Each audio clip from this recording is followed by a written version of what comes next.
केंद्रीय अर्थमंत्री निर्मला सीतारामन यांनी शनिवारी 1 फेब्रुवारी 2025 ला देशाचा 2025-26 या वर्षाचा अर्थसंकल्प सादर केला। सकाळी 11 वाजता अर्थमंत्री निर्मला सीतारामन यांनी संसदेत आपले अर्थसंकल्पीय भाषण केलं। अर्थसंकल्पाच्या माध्यमातून अर्थमंत्री निर्मला सीतारामन यांनी शेतकऱ्यांवर घोषणांचा पाऊस पाडलाय।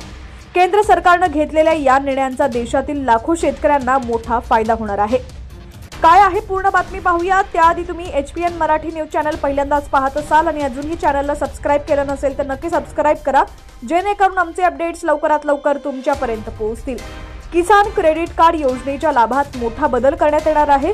कृषी कर्जाची मर्यादा 5 लाखांपर्यंत करण्यात आली आहे। याचा देशभरातील शेतकऱ्यांना मोठा फायदा होणार आहे।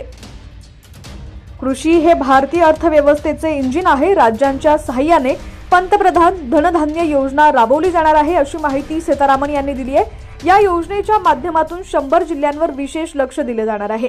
1.7 कोटी शेतकऱ्यांना या योजनेचा फायदा होणार आहे। तसंच इतर विविध योजना राबवल्या जाणार आहेत। उत्पादन वाढवण्याचा प्रयत्न केला जाणार आहे।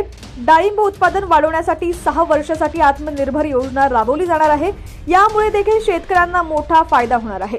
कापूस उत्पन्न वाढण्यासाठी सरकार योजना राबवणार आहे। याचा महाराष्ट्रासह देशभरातील शेतकऱ्यांना मोठा फायदा होणार आहे। तसंच बिहारमध्ये मखाना उत्पादनावर लक्ष केंद्रित करण्यासाठी विशेष मखाना बोर्डाची स्थापना केली जाणार आहे।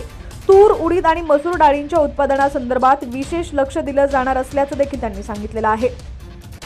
किसान क्रेडिट कार्ड योजनेच्या लाभात मोठा बदल करण्यात आलेला आहे। कृषी योजनाची मर्यादा 3 ते 5 लाखांपर्यंत करण्यात आली आहे। याचा देशभरातील शेतकऱ्यांना मोठा फायदा होणार आहे।